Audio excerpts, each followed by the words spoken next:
It was an idea meant to discourage smokers, show people what smoking does by using graphic photos on cigarette packages. Well, it seems it might not be turning out quite as planned. Michel Kelly-Gagnon is the president of the Montreal Economic Institute. He's also the co-author of a study called Plain Packaging and its Unintended Consequences. Welcome.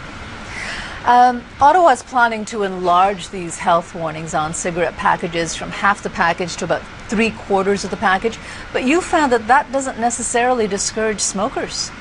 Correct. For example, from 1989 to 2001, the health warnings in Canada were about 50% of the pack, and in the US they were 5%.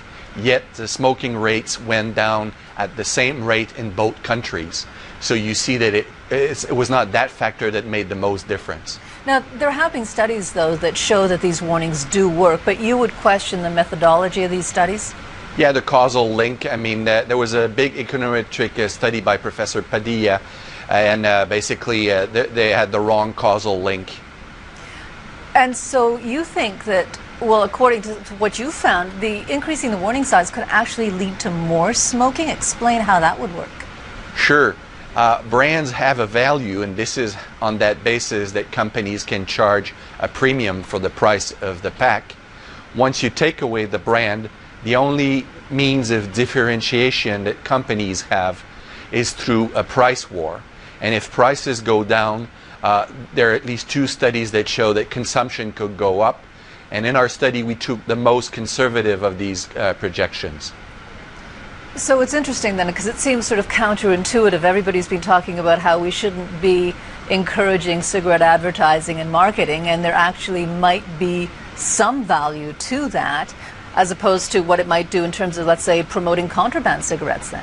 Yeah, at least for the brand on the pack. I'm not sure necessarily about advertising at large, but for the capacity of the consumer to distinguish packages and brands, definitely there's a value to this. And also, we must recognize the intelligence of ordinary citizens.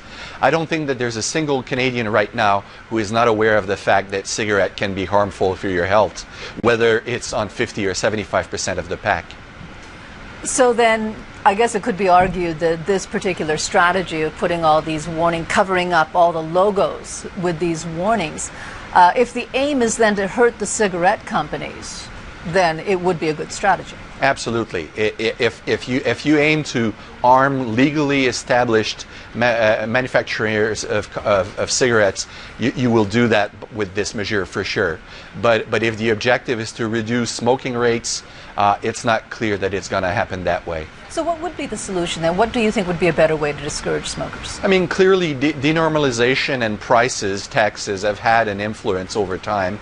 The fact that it's less socially acceptable. But I would also say that, as far as I'm concerned, freedom of choice is also important.